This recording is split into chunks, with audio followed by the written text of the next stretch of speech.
গভীর মনোযোগ দিয়ে বোঝার চেষ্টা করবেন। আমি যে আয়াতে কারিমা আপনাদের সামনে তেলাওয়াত করেছি, রব্বে কারীম তেলাওয়াত করার তৌফিক দান করলেন, আপনাদেরকেও শোনার তৌফিক দান করলেন। আমি ধারাবাহিকভাবে ওই আয়াতে কারিমার মধ্যে ঢুকবো এবং কিছু আলোচনা করার চেষ্টা করব। আমার সাথে জবাব দিন, আমাদেরকে তৈরি করলেন কে? যিনি আমাদেরকে তৈরি করলেন, কুল খায়নাতকে তৈরি করলেন, গোটা মাখলুকাত, গোটা আলামিন, গোটা জগৎকে যিনি তৈরি করলেন, রব্বে কায়নাত, তিনি বলতেছেন, তিনি যে কথাগুলি বলতেছেন ওই কথাগুলি বোঝার চেষ্টা করতে হবে। কারা কারা তৈরি আছে? আল্লাহু আকবার। এই পৃথিবীর বুকে অসংখ্য অগণিত দল আছে, কোনটা রাজনৈতিক দল, কোনটা অরাজনৈতিক দল, কোনটা রাজনৈতিক দল, কোনটা সেবামূলক দল, কোনটা জাতীয় দল, কোনটা আন্তর্জাতিক মানের দল, কোনটা লোকাল স্থানীয় সংগঠন। পৃথিবীর বুকে অসংখ্য অগণিত দল আছে, সংগঠন আছে। কিয়ামতের ময়দানেও দল আছে, তবে দল হবে দুইটা। জোরে বলেন কয়টা? এক দল ডান দিকে দাঁড়ানো থাকবে, আরেক দল বাম দিকে দাঁড়ানো থাকবে।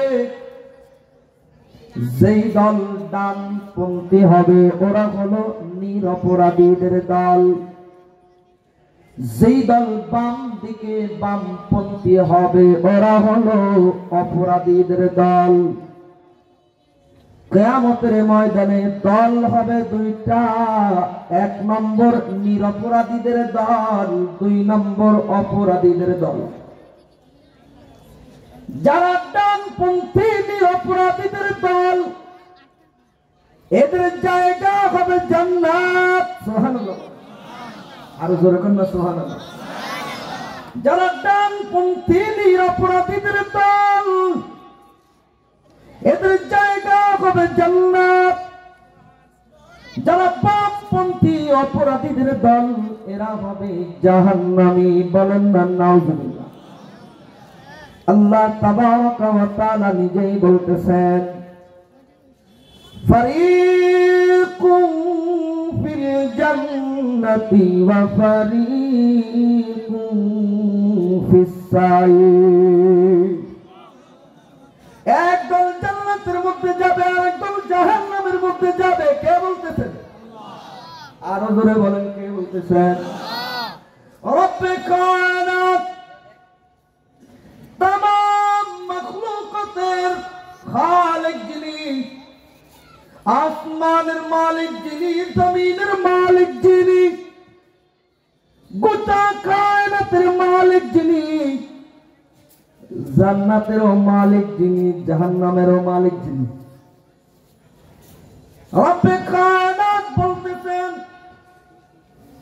ফারিকুম ফিল জান্নাতি ওয়া ফারিকুম ফিস সাঈর। আরো জোরে বলেন আল্লাহু আকবার। একদল জান্নাতের মধ্যে যাবে, আরেকদল জাহান্নামী। এখন আপনারা জবাব দেন, জান্নাতি হতে চাই নাকি জাহান্নামী? আরো জোরে বলেন। এই যারা বললেন আমরা জান্নাতি হতে চাই, আমিও তো বললাম জান্নাতি হতে চাই। কিয়ামতের ময়দানে বাম দলে থাকতে চাই না, ডান দলে থাকতে চাই। কিয়ামতের ময়দানে বামপন্থী হতে চাই না, ডানপন্থী হতে চাই। কারা কারা ডানপন্থী হতে চান? আল্লাহু আকবার। এ মুসলমান কবির মনোযোগ, এ দল বামপন্থী। আল্লাহ ডানপন্থীর পরিচয় দিয়েছেন, বামপন্থীর পরিচয় দিয়েছেন। আল্লাহ জান্নাতীদের পরিচয় দিয়েছেন, জাহান্নামীদের পরিচয় দিয়েছেন। দুনিয়ার সবাই আমরা জান্নাতে যেতে চাই, জাহান্নামে তো যেতে চাই। যেই লোকটা 5 ওয়াক্ত নামাজ পড়ে, ওকেও যদি জিজ্ঞাসা করা হয় তুমি জান্নাতে যেতে চাও নাকি জাহান্নামে, ও 5 ওয়াক্ত নামাজ পড়ে না, বেনামাজি, ও বলবেন জান্নাতে যেতে চাই। যেই লোকটা ঘুষ খায়, যেই লোকটা সুদ খায়, যেই লোকটা এলাকার মানুষের উপরে জুলুম করে, যেই লোকটা চাঁদাবাজি করে, কোন গুনার কাজ বাদ দেয় না, ওকেও যদি জিজ্ঞাসা করা হয় তুমি জান্নাতে যেতে চাও নাকি জাহান্নামে, ও জবাব দেবে আমি জান্নাতে যেতে চাই। হিন্দুদের কাছে জিজ্ঞাসা করবেন তুমি স্বর্গে যেতে চাও নাকি নরকে, ওই হিন্দু লোকটাও জবাব দেবে আমি নরকে যেতে চাই না, আমি স্বর্গে যেতে চাই। এই মাত্র আমরা যারা স্বীকার করলাম জান্নাতে যেতে চাই, এই মাইকের আওয়াজ যে পর্যন্ত পৌঁছায়, হয়তো কোনো দোকানদারও বলতে পারে আমরাও জান্নাতে যেতে চাই। পর্দার আড়ালের যেই সকল মা বোনেরা বলল আমরা জান্নাতে যেতে চাই, আল্লাহ তাবারাকা ওয়া তাআলা দুইটা দলের গুণাগুণ বর্ণনা করতেছেন। ওই দুইটা দলের গুণ আমাদের জানার দরকার আছে না? এইবার গভীর মনোযোগ। আমি খুতবার মধ্যে তেলাওয়াত করেছিলাম ইন্নাল আবরার লাফি নাঈম। আর আস্তে কোন আল্লাহু আকবার। আল্লাহ তাবারাকা ওয়া তাআলা বলতেছেন ইন্নাল আবরার লাফি নাঈম। যারা আবরার তারা জান্নাতের মধ্যে যাবে, চিল্লায় কোন সুবহানাল্লাহ। তার মানে যারা আবরার তারা কিয়ামতের ময়দানে ডানপন্থী হবে। তার মানে যারা আবরার তারা কিয়ামতের ময়দানে নিরপরাধীদের দল হবে। যারা আবরার তারা জান্নাতের মধ্যে যাবে। নিশ্চয়ই এখন মাথার ভিতরে প্রশ্ন আসছে, হুজুর আবরার যারা তারা জান্নাতে যাবে, আবরার যারা তারা ডানপন্থী হবে, আবরার যারা তারা নিরপরাধীদের দল হবে। হুজুর আবরার কাদেরকে বলা হয় একটু পরিচয়টা বলে।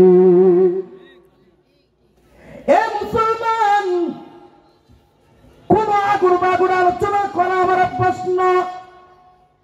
আমি আয়াতে কারিমা থেকে ধারাবাহিকভাবে আলোচনা করতেছি। এখন আবরার কাদেরকে বলা হয় আমার দিকে তাকান। আবরার শব্দের বাংলা শাব্দিক তর্জমা হলো নেককার। যারা নেক আমল করে তাদেরকে নেককার বলা হয়। যারা নেক কাজ করে তারা নেককার। এর আরবি হলো আবরার। তাহলে বোঝা গেল যারা নেককার তাদের জন্য জান্নাত। আস্তে কোন ঠিক না?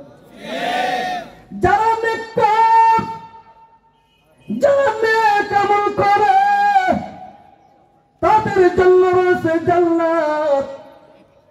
তাদেরকে আবরার বলা হয়। আবরার শব্দের ব্যাখ্যা মুফাসসিরিনে কেরাম লিখতেছেন।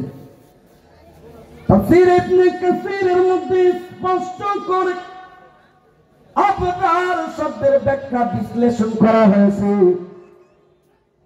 লিখতেছেন ওয়াহুমুল্লাযীনা আতাউল্লাহ আযযা ওয়া জাল্লা ওয়া লাম ইউকাবিলুহু বিল মাআসি।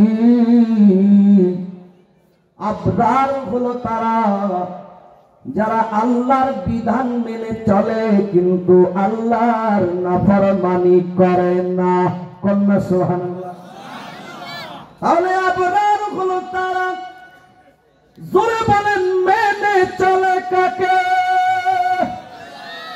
না কোন নেতার কথা মতো চলে, কোন নাফরমানের কথা মতো চলে না।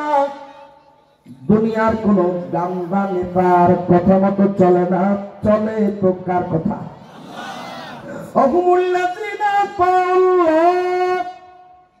যারা আল্লাহকে মেনে চলে, ওয়ালাম ইউকাবিলুহু বিল মাসি। উলামায়ে কেরাম আছে, আমি ইবনে কাসিরের ইবারত বলতেছি, নাফরমানি করে করে আল্লাহর বিরুদ্ধোচ্চারণ করে না। তাহলে যারা আল্লাহকে মেনে চলে, আল্লাহর নাফরমানি করে না, এরা হলো আবরার। সুতরাং যদি আবরার হতে হয়, ডানপন্থী দল হতে হয়, জান্নাতে যেতে হয়, আল্লাহর বিধান মানার দরকার আছে না নাই? এ মুসলমান, হাজী আব্দুল মালিক জামে মসজিদ, আসিয়া দারুস সালাম হাফিজিয়া মাদ্রাসা প্রাঙ্গণের বসা মুসলমান, মাইকের আওয়াজ এই পর্যন্ত যায়। ও মা, যদি জান্নাতে যেতে হয় আবরার হওয়া লাগবে, যদি আবরার হতে হয় আল্লাহকে মেনে চলা লাগবে, নাফরমানি করা যাবে না। এইবার আমি এই আয়াত অনুযায়ী হাদিস পেশ করতেছি। মুহাম্মদুর রাসূলুল্লাহ, আল্লাহু আকবার, রব্বে কায়নাত, যিনি রব্বে কায়নাত, তিনি আখেরি পয়গম্বর পাঠালেন, তিনিও কায়নাতের পয়গম্বর, রাহমাতুল লিল আলামিন। আস্তাগফিরুল্লাহ, সুবহানাল্লাহ। আল্লাহ আমাদের রব্বুল আলামিন, নবী আমাদের রাহমাতুল লিল আলামিন। আল্লাহ আমাদের রব্বুল আলামিন আর নবী আমাদের রাহমাতুল লিল আলামিন। গোটা কায়নাতের রব একজন আখেরি পয়গম্বরকে পাঠালেন, যিনি গোটা কায়নাতের জন্য রহমত। আলহামদুলিল্লাহ। কায়নাতের রাহমাতুল লিল আলামিন, তিনি বলতেছেন, আমার দিকে গভীর মনোযোগ। এই হাদিসখানা আমি প্রায় বয়ানে বলি, বলার সঙ্গে সঙ্গে হাদিসখানা তেলাওয়াত করার সঙ্গে সঙ্গে আমি আর আমার মধ্যে থাকতে পারি না। এত মর্যাদাপূর্ণ হাদিস। আমরা সকলেই জানি নবীজির হাদিস মানে হলো মর্যাদাওয়ালা, নবীজির হাদিস হইলেই হলো উম্মতের জন্য। কিন্তু এই হাদিসটা একটু আবেগী, অনেকেই জানে, ওলামায়ে কেরাম জানে। আমার নবী বলতেছেন, মনোযোগ আছে তো আপনাদের? রাগ হচ্ছে না তো আমার উপরে? আমার নবী বলতেছেন, কুল্লু উম্মতি ইয়াদখুলুনাল জান্নাতা, আমার সব উম্মত জান্নাতি। সুবহানাল্লাহ বলেন। আমার সব উম্মত জান্নাতি। দাড়ি পাকা মুরব্বীরা, আপনাদের ব্যাপারে নবী বলছেন আপনারা জান্নাতি। যাদের দাড়ি কালো, আপনাদের ব্যাপারে আল্লাহর নবী বলছে আমার উম্মত জান্নাতি। যুবক ভাইরা, আপনাদের ব্যাপারে আল্লাহর নবী বলতেছেন তোমরা জান্নাতি। কারণ নবী বললেন, কুল্লু উম্মতি ইয়াদখুলুনাল জান্নাত, আমার সব উম্মত জান্নাতি। এই সব শব্দের মধ্যে সবাই আছে না নাই? বড় লোক আছে, গরিব আছে। 10 তলা বিল্ডিং এর মালিক জান্নাতি, আর ওই বস্তির রিকশা চালক জান্নাতি। সবাই জান্নাতি। এই সংবাদ দিয়েছেন মুহাম্মদুর রাসূলুল্লাহ সাল্লাল্লাহু আলাইহি ওয়াসাল্লাম। আল্লাহর নবী বলতেছেন, কুল্লু উম্মতি ইয়াদখুলুনাল জান্নাতা, আমার সব উম্মত জান্নাতি। পর্দার আড়ালের মা, আপনারাও জান্নাতি। পর্দার আড়ালের বোন, আপনারাও জান্নাতি। এখনো যারা বয়ানে না সে রাস্তায় ঘোরাফেরা করতেছে, ওদের ব্যাপারেও তারাও জান্নাতি। যারা দোকান পাটে বসা আছে, দোকানদার, আপনারাও জান্নাতি। আমার কথা না, ঘোষণা দিয়েছেন আল্লাহর পয়গম্বর, ঠিক না ঠিক? কুল্লু উম্মতি ইয়াদখুলুনাল জান্নাতা ইল্লা মান আবা, কিন্তু একদল জান্নাতে যেতে পারবে না। এখানে সবার জান্নাতের কথা বলে একটা দলকে আলাদা করে দিচ্ছে। বলেন আমরা কি জান্নাতি হতে চাই নাকি জাহান্নামী? তাহলে আমরা জান্নাতীদের দলে থাকতে চাই, আলাদা হইতে চাই না। কারা কারা থাকতে চাই? আল্লাহ। এখনো পর্যন্ত যেই সকল ভাইরা রাস্তাঘাটে আসো, দোকানপাটে আসো, তোমাদের পায়ে হাত দিয়ে বলি জান্নাতের বাগান কায়েম হয়েছে, দেরি কইরো না। দুনিয়ার এই জান্নাতের বাগানে তাড়াতাড়ি দৌড়াও, আল্লাহ তাদেরকে আসার তৌফিক দান করেন। বলেন না আমিন। আমার নবী বলতেছেন সব উম্মত জান্নাতি, একদল জান্নাতে যেতে পারবে না।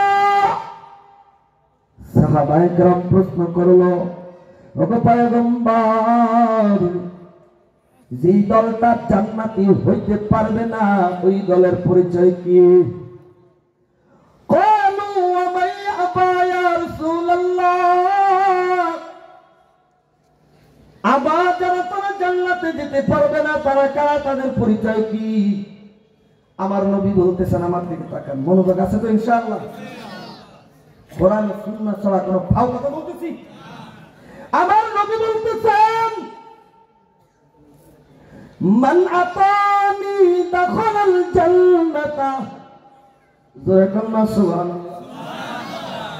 মান আতানি দাখালাল জান্নাতা, যে আমার অনুসরণ করবে সে জান্নাতের মধ্যে যাবে। ওয়া মান আসানি ফাকাদ আবা, কিন্তু যে আমি নবীর অনুসরণ করলো না বরং বিরুদ্ধচারণ করলো, আমি নবীর নাফরমানি করলো, সে জাহান্নামের মধ্যে যাবে। জোরে বলেন নাউজুবিল্লাহ।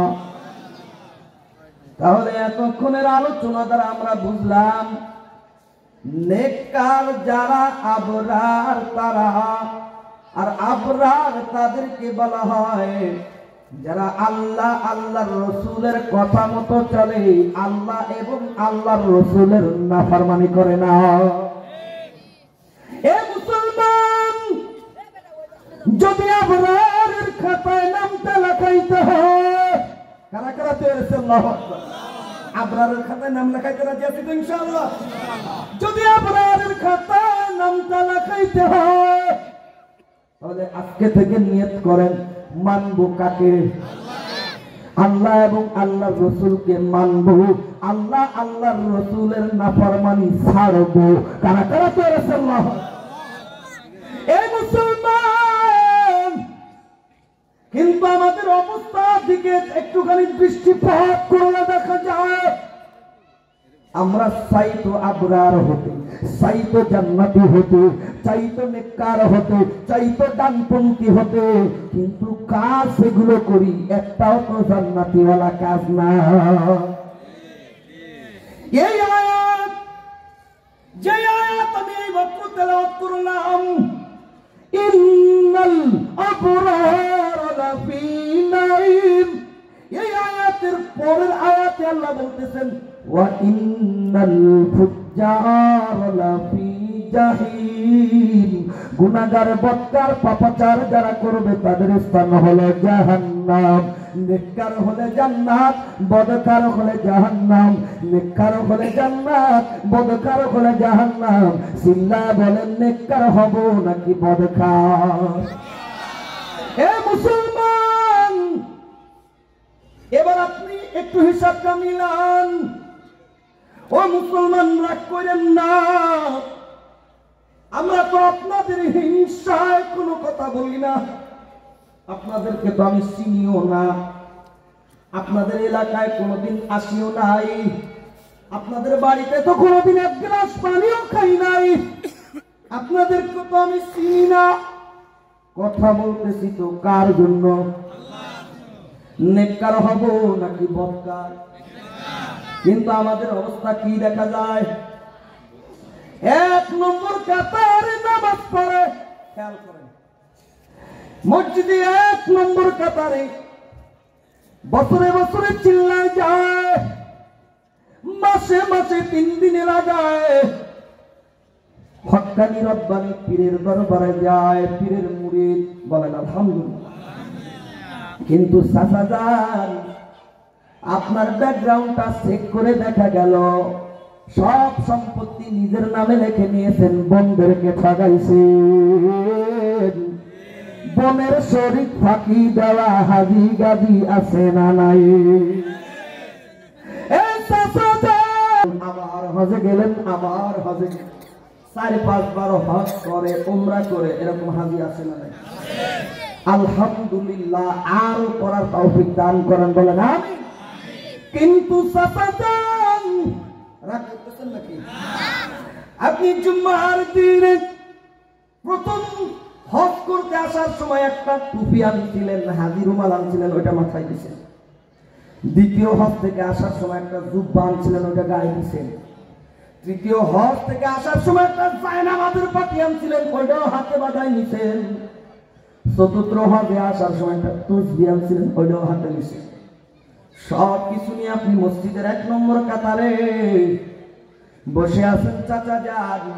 কিন্তু দুঃখের বিষয়, আপনার ব্যাকগ্রাউন্ডটা চেক করে দেখা গেল আব্বার সম্পত্তি বোনেরকে ভাগ দেন নাই, ভাইকে ঠগাইছেন, অথবা কেউ বড় ভাইকে, কেউ ছোট ভাইকে, কেউ বোনদেরকে ঠগাইছে, অথবা কেউ সব ছেলেদের নামে লিখে দিছে, মেয়েদেরকে দেয় নাই। এরকম আল্লাহর ওলি আছে না? আমি কি মিথ্যা বলতেছি নাকি? হে মুসলমান, বদ আমল করার জন্য আসছি নাকি নেক আমল? তাহলে শরীক ফাঁকি দেওয়া এটা নেক আমল? শরীক ফাঁকি দেওয়া বড় নেক আমল? বনের জমিন মেরে দেওয়া বিরাট বড় সওয়াবের কাজ। আল্লাহর নবী বলতেছেন, রাগ করলেও করার কিছু না, আমি হাদিস থেকে লিখছি। আল্লাহর নবীজি বলতেছেন, লা ঈমানা লিমান লা আমানাতা লাহু। নবীর হাদিস, লা ঈমানা লিমান লা আমানাতা লাহু। যার আমানতের ঠিক নাই তার ঈমানেরও ঠিক নাই।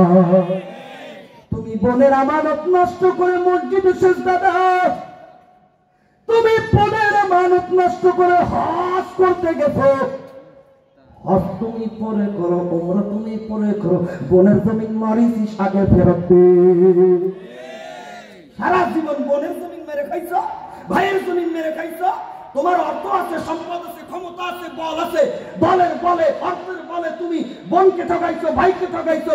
এলাকায় বাড়িঘর করার সময় দুর্বল বাড়িওয়ালাকে তুমি 1 বিঘা তার ভিতরে সাফাই দিছো, তোমার বলার মতো কেউ নাই। আবার মসজিদে যে সেজদায় পড়ে ভূত হয়ে ভোট দিছো, ও ভূত পড়ে হয় হক মাত্র ফেরত দাও। কসু হবে, কসু কসু। কারণ আল্লাহর নবী বলতেছেন, লা ঈমানা লিমান লা আমানাতা লাহু। যার আমানতের ঠিক নাই তার ঈমানেরই ঠিক নাই। আরে তোর তো ঈমানেরই ঠিক নাই, তুই হজ দিয়ে করবি কি? তোর তো ঈমানেরই ঠিক নাই, তুই উমরা দিয়ে করবি কি? টাকা আছে, গাড়ি গাড়ি দিয়ে উমরা করতে দৌড়াচ্ছ, আরে বাবা রে বাবা। কিন্তু বোনের জমিন মেরে খাইছে, ভাইয়ের জমিন মেরে খাইছে, মানুষের উপরে জুলুম করেছে, হক নষ্ট করেছে, আছে না নাই? মনে হয় আমার উপর বেজার আছে। তুমি এলাকার দায়িত্বশীল মেম্বার, চেয়ারম্যান, তোমারে আল্লাহ চেয়ারম্যান বানাইছে, মেম্বার বানাইছে। তুমি এখন ভিড়ে ফিরে চাউল মেরে খাও, রাস্তার টাকা মেরে খাও, গরিবের টাকা মেরে খাও, দলীয় লোক দেখে দেখে চাউলের কাজ করে দাও, আত্মীয় স্বজন দেখে দেখে চাউলের কাজ করে দাও। সারা জীবন জনগণের টাকা চুরি করে, চোরার বাটপারি করে ওই টাকা দিয়ে তুমি হজ করতে যাও। ওই টাকায় মোবাইল কিনে তুমি মসজিদে নববীর বারান্দায় বসে সেলফি তুলে ফেসবুকে স্ট্যাটাস মারাও, আমি এখন মসজিদে নববীর বারান্দায় আছি। ওর তোর তো ঈমানের ঠিক নাই, তুই মসজিদে নববীতে যায় করবে কি? কারণ নবী বলছেন, লা ঈমানা লিমান লা আমানাতা লাহু। যার আমানতের ঠিক নাই তার ঈমানেরও ঠিক নাই। কথা বলেন না কেন? মুসলমান, যদি এইভাবে আমানতের হক কেউ নষ্ট করে, বনের জমিন ফাঁকি দিয়ে নেয়, ভাইয়ের সম্পত্তি লুণ্ঠন করে নেয়, আত্মীয় স্বজনের জমিন মেরে দেয়, কত বড় হাতিয়ার গাতিয়ার মুসল্লি কুতুব হও না কেন, আগে হক আদায় করো, এরপরে জান্নাতের কথা বলো। আমার আল্লাহ বললেন ইন্নাল আবরার লাফি নাঈম, নেককারদের জন্য জান্নাত, হক নষ্টকারী পথকারদের জন্য না। কষ্ট পাইলেন নাকি আমার কথা? এ মুসলমান, সময় আমার সংক্ষিপ্ত, নয়তো আরো এই বিষয়ে আলোচনা করতাম। আমার আলোচনা যদি এমন কেউ শুনে থাকেন, বোনকে ঠকাইছেন, ও ভাইজান পায়ে হাত দিয়ে বলি, যদি জান্নাতে যেতে চান তাইলে বোনের হকটা আদায় করে দেন। আল্লাহ এর উপরে আমল করার তৌফিক দান করেন, বলেন না আমিন। আমার মুসলমান ভাইরারে, আমার আলোচনা ছিল এই পর্যন্ত। সবাই আমরা জান্নাতে যেতে চাই। জান্নাতে যেতে হলে নেককার আবরার হওয়া লাগবে, বদকার হলে হবে। আর আবরার হতে গেলে নেক আমল করা লাগবে, আল্লাহর হুকুম নবীর তরিকা মতো চলা লাগবে, নাফরমানি করলে হবে। কিন্তু আমরা তো চাই নেক আমল করতে, চেষ্টা করে যখন নেক আমল করি, অনেক সময় শয়তানের ধোঁকায় গুনাহ হয়ে যায় কি যায় না? তো গুনাহ হয়ে গেলে তো বদকারের খাতায় নাম আসবে, নেককারের খাতায় আসবে না। এখন করণীয় কি? হুজুর আমি তো নেককার হতে চাই, কিন্তু মাঝে মাঝে গুনাহ তো হয়ে যায়, করণীয় কি? গুনাহ হয়ে গেলেও আমার আপনার নামটা নেককারের খাতায় থাকবে, এই পদ্ধতিটা জানার দরকার আছে না নাই? গুনাহ করে ফেলছেন, এরপরেও নামটা নেককারের খাতায় লাগবে, নেককারের খাতায় লেখা থাকবে, সুবহানাল্লাহ বলে। পদ্ধতি কি? এর পদ্ধতি হলো দুইটা, ধরে বলেন কয়টা? এক নম্বর হলো গুনাহ হয়ে যাওয়ার সঙ্গে সঙ্গে তওবা করে নেওয়া। কারণ যে তওবা করবে তার নামটাও নেককারের খাতায় লেখা হয়ে যাবে। আস্তে করে সুবহানাল্লাহ। আপনারা বেজার হচ্ছেন নাকি? হে মুসলমান, আল্লাহর নবীজি সাল্লাল্লাহু আলাইহি ওয়াসাল্লাম বলতেছেন, কুল্লু বনি আদম খাত্তাউন ওয়া খায়রুল খাত্তাইন আত-তাওয়াবিন। সমস্ত বনি আদম গুনাহগার, সব থেকে উত্তম গুনাহগার হলো যে তওবা করে নেয়। ওরে ভাই, এই ময়দানের মধ্যে এমন কেউ নাই যে বলবে হুজুর আমি নিষ্পাপ। কেউ নিষ্পাপ না, সবাই কম বেশি গুনাহগার। কিন্তু গুনাহ হয়ে যাওয়ার পরেও, গুনাহগার হওয়ার পরেও কিয়ামতের ময়দানের নামটা থাকবে আবরারের খাতায়। আপনি আমি জান্নাতে হয়ে যাব। এর এক নম্বর পদ্ধতি হলো তওবা করা। জোরে বলেন কি করা? এ মুসলমান, বুঝানোর জন্য আমি একটা দৃষ্টান্ত পেশ করতেছি। নবীজি সাল্লাল্লাহু আলাইহি ওয়াসাল্লাম গুনাহগার উম্মতকে সান্ত্বনা দেওয়ার জন্য, আমরা তো সবাই কম বেশি গুনাহগার, আমাদেরকে সান্ত্বনা দেওয়ার জন্য, গুনাহগার উম্মতকে সান্ত্বনা দেওয়ার জন্য অসংখ্য অগণিত তওবাকারীর ঘটনা বয়ান করেছে। তার মধ্যে একজন তওবাকারীর ঘটনা আমি বলবো, গুনাহগার উম্মতের সান্ত্বনার জন্য, আমাদের সান্ত্বনার জন্য। তওবা করলে রহমতের দরজা খুলে দেন কে? নবীজি সাল্লাল্লাহু আলাইহি ওয়াসাল্লাম বলতেছেন, বনি ইসরাইলের মধ্যে একজন গুনাহগার যুবক ছিল, যার নাম হলো কিফিল। এমন কোন আকাম কুকাম নাই যে কিফিল করে না। যত প্রকার গুনার কাজ আছে কিফিল করছে, কোন গুনার কাজ কিফিল বাদ দেয় না। সমস্ত প্রকার গুনার কাজ কিফিল করছে।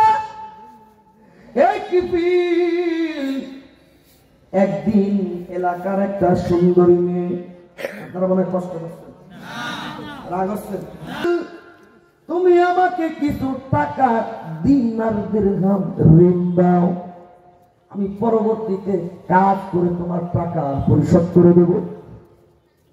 আসছে এলাকার সবচেয়ে বড় বদমাইশের কাছে। এলাকার সব থেকে বড় বদমাইশ কিফিল। এলাকার লোকজন সবাই তারে অপছন্দ করে, কারণ ওর টাকা আছে, পাওয়ার আছে, ক্ষমতা আছে। টাকার জোরে আর পাওয়ারের জোরে মানুষের উপরে জুলুম করে কেউ কিচ্ছু বলতে পারে না, শুধু আল্লাহ দেখে আল্লাহ মরবে কবে, মরবে কবে, এরকম আছে না? না দেখবেন এলাকায় দুই একজন বদমাইশ এরকম থাকে, মানে সারা মানুষের ক্ষতি করা ওর কাজ, কোনো মানুষের ভালো ও পছন্দ হবে না। আপনি একটু সুন্দর বাড়ি বানাচ্ছেন, ওর পছন্দ হবে না, ও কোনো না কোনো কায়দায় ওটার পিছনে ও লাগবে। মানে আপনার কোন এলাকায় একজন একটু উন্নতি করবে, উন্নতি হবে, কিছু লোকের দেখবেন মোটেও পছন্দ হবে না, কোনো না কোনো ভাবে গুড় লাগানোর চেষ্টা করে থাকে। এরকম কিছু লোক আছে না? নাই? আপনাদের এলাকায় না থাকে, বিভিন্ন জায়গায় আছে, আছে। ওই রকম একজন লোক, নাম হলো কিফিল। এই অসহায় মেয়েটা কিফিলের কাছে এসেছে টাকা ঋণ নেওয়ার জন্য। কিফিল এখন সুযোগে সৎ ব্যবহার করতেছে। এই মেয়ে, তোমার আমি যত টাকা লাগে সব দেব, কোনো অসুবিধা নাই, যত টাকা লাগে সব দেব, কিন্তু আমার সাথে তোমার অপকর্ম করা লাগবে। বলেন নাউজুবিল্লাহ। আমার সাথে তোমার জিনা করা লাগবে, ব্যভিচার করা লাগবে। অমুক দিন রাতের বেলায় তুমি আসো, এসো, অপকর্ম করো, টাকা নিয়ে যাও। টাইম মতো সেই রাতের বেলায় মেয়েটা এসে হাজির। ভাইজান, এটা বানানো কোনো গল্প নয়, এটা হাদিসের ঘটনা। গভীর রজনীতে কিফিলের বাড়িতে খাটের উপরে ওই মেয়েটা বসা। মেয়েটা খাটের উপরে বসে হঠাৎ করে ফুপায় ফুপায় কাঁদতেছে, জোরে জোরে কাঁদতেছে, ফুপিয়ে ফুপিয়ে কাঁদতেছে। কিফিল ডাক দিয়ে জিজ্ঞেস করে, এই মেয়ে তুমি কেন কাঁদো? তোমাকে আমি মারছি নাকি? বলে, না, আপনি আমাকে তো মারেন নাই। তাহলে তুমি কাঁদো কেন? তোমাকে আমি জোর করে আনছি নাকি? না, আপনি আমাকে জোর করে আনেন নাই। তাহলে তুমি কাঁদো কেন? তোমাকে কি আমি গাল বন্ধ করছি? না, আপনি আমাকে কোনো গাল বন্ধ করেন নাই। তাহলে তুমি কাঁদো কেন? ওই মেয়েটা ডাক দিয়ে বলে, কিফিল, তুমি আমার মাকেও চেনো, আমার বাবাকেও চেনো। চোখের পানি টপ টপ টপ টপ করে মেয়েটার পড়তেছে। কিফিল, তুমি আমার মাকেও চেনো, আমার বাবাকেও চেনো। আমার বাবা জীবনে কোনোদিনই অন্যায় কাজ করে নাই, গুনার কাজ করে নাই। আমার মাও জীবনে